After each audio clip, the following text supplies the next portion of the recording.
ने अच्छे दाम दे रहा था, फिर भी तुमने उसे क्यों ठुकरा दिया? तुमने फिर एक ग्राहक वापस लौटा दिया। अच्छे खासे पैसे वो तुम्हारी बंजर जमीन के दे रहा था। अरे इतने तो कोई भी नहीं देता। टूनी सोनू से कहती है, अगर कोई मुझे इस जमीन के लाखों रुपए भी देगा तो भी मैं इस जमीन को नहीं बेचूंगी, क्योंकि ये मेरी माँ की आखिरी निशानी है।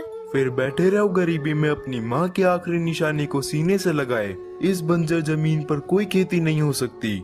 ऊपर से अगर इसको कोई खरीद कर इस पर खेती करना चाहता है तो तुम नहीं बेचना चाहते। आखिर हमारा क्या होगा? हम अमीर बन सकते हैं लेकिन तुम होगी ढीठ बनकर बैठी हो।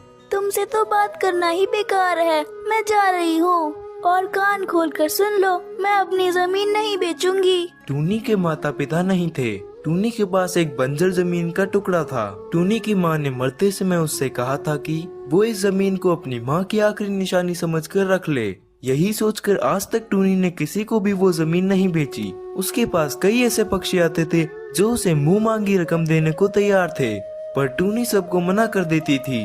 और यही बात उसके पति सोनू को पसंद नहीं थी। वो तो चाहता था कि वो इस जमीन को बेचकर अच्छे पैसे कमा ले और उनकी गरीबी दूर हो जाए। सोनू बाहर मजदूरी का काम किया करता था और जो पैसे मिलते थे उनसे अपना घर का खर्च चलाता था। एक दिन टूनी गांव गई हुई थी। पीछे से सोनू ने वो जमीन गांव के सरपंच को बेच दी। टूनी इस बात से अनजान थी।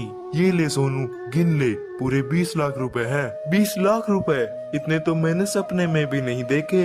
ये लो भैया जी जमीन के कागज। और मेरी पत्नी को कानो कान खबर नहीं होनी चाहिए कि ये जमीन मैंने आपको बेची है। सोनू पैसे देखकर बहुत खुश था। उसने टूनी को इस बारे में कुछ भी नहीं बताया था। लेकिन अगले दिन वो सरपंच चीखता चिल्लाता सोनू के घर आता है। अरे तुमने मुझे ये कैसी जमीन बेच दी?